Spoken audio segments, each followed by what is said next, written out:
Bonjour, je suis Mireille, conseillère en nutrition et en formation de naturopathe. Je vous propose de découvrir ce qu'est la naturopathie, de vous accompagner vers une alimentation anti-inflammatoire, vers plus de bien-être et d'épanouissement personnel en suivant les carnets de naturopathie de NutriBonheur. Aujourd'hui, un carnet un petit peu particulier car je vais vous proposer un carnet participatif si vous le souhaitez. Aujourd'hui, effectivement, j'avais envie de vous parler de la respiration. La respiration, le souffle, c'est le signe de la vie. Il n'y a pas de vie sans respiration. Nous naissons avec la première inspiration, nous mourrons par la dernière expiration, et entre les deux, un grand nombre de souffles que nous espérons nombreux et de qualité. Savoir respirer, c'est fondamental et nous le faisons pas suffisamment automatiquement. Selon les hindous, nous possédons à la naissance un capital d'inspiration et d'expiration et pour vivre longtemps, c'est à nous de gérer au mieux ce capital qui nous est confié. La respiration, c'est ce qui procure l'oxygène à notre corps pour brûler les calories, pour éliminer les déchets, pour faire fonctionner nos muscles. Et une mauvaise oxygénation est source de surpoids. Ça va favoriser aussi la fuite des électrons lors du métabolisme, c'est-à-dire la formation des fameux radicaux libres dont je vous ai parlé lors d'un précédent podcast. Donc aujourd'hui, si vous le souhaitez, vous allez participer à ce podcast. Il est préférable de faire cet exercice le matin, car respirer à fond, ça apporte directement beaucoup d'oxygène au cerveau et cela a un effet dynamisant et euphorisant, un petit peu comme quand on prend une tasse de café. Vous allez vous placer dans une pièce qui a été aérée, car si vous vous placez dans une pièce ou dans votre chambre par exemple, où vous avez dormi toute la nuit et si celle-ci n'a pas été aérée, l'air va être confiné, vous allez manquer d'oxygène et l'exercice ne sera pas bénéfique. L'idéal, si vous le pouvez, c'est de faire cet exercice debout. Après, si cette position vous est inconfortable, vous allez pouvoir le pratiquer assis. Vous allez vous placer les pieds écartés à la largeur du bassin, les pieds bien ancrés dans le sol et parallèles. Vos épaules sont basses et détendues. Il ne faut pas qu'elles soient enroulées vers l'avant, car sinon vous allez diminuer l'espace de votre cage thoracique et donc amoindrir vos respirations. Votre bassin est rétroversé, c'est-à-dire que vous allez essayer de supprimer le creux lombaire, donc en rentrant un petit peu le ventre, en basculant légèrement votre bassin vers l'avant, tout en veillant toujours à la position des épaules. Il ne faut pas que le fait de basculer votre bassin vers l'avant vous emmène à enrouler vos épaules. Vous placez bien vos épaules bien basses, bien vers l'arrière, de façon à étendre votre cou, étendre votre tête, comme si vous vouliez toucher le plafond avec votre tête et augmenter l'espace entre votre tête et vos pieds.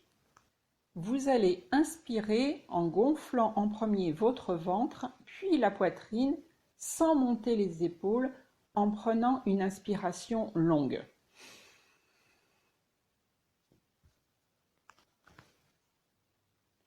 Puis, vous soufflez cet air au 4/5e en commençant par l'air que vous avez dans les poumons, puis dans le ventre.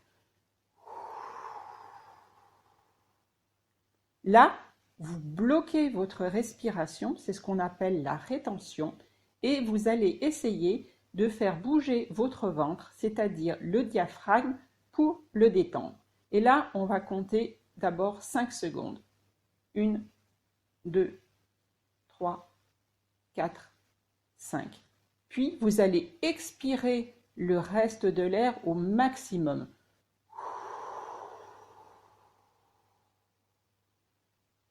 Et une fois que vous avez l'impression qu'il n'y a plus d'air dans votre thorax, votre abdomen, vous allez essayer d'expirer encore un tout petit peu et vous allez vous rendre compte qu'il y en a encore.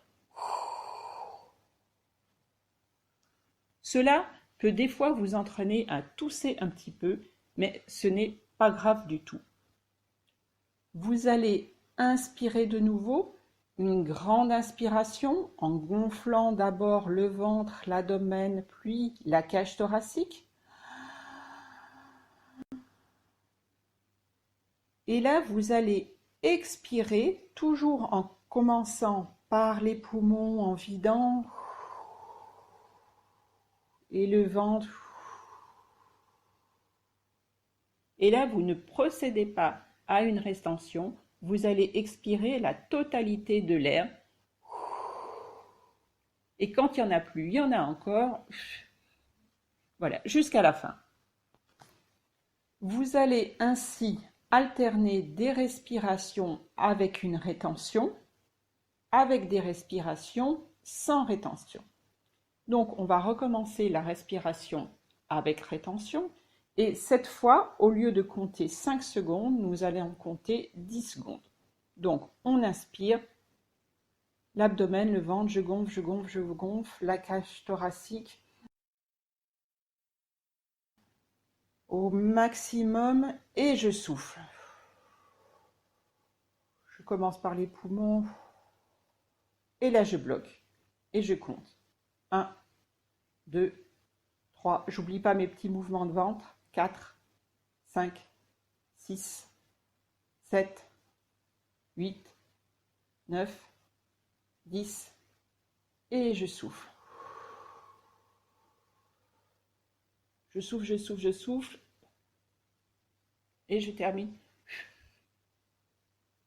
Je reprends une grande inspiration. Je veille toujours à la position de mes épaules, de ne pas les avoir enroulées. Mes épaules sont basses, mon bassin est toujours rétroversé, ma tête toujours alignée, toujours en essayant de me grandir au maximum.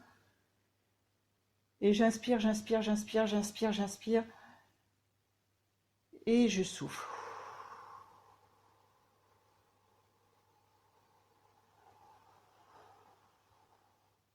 Je souffle encore. Et la dernière.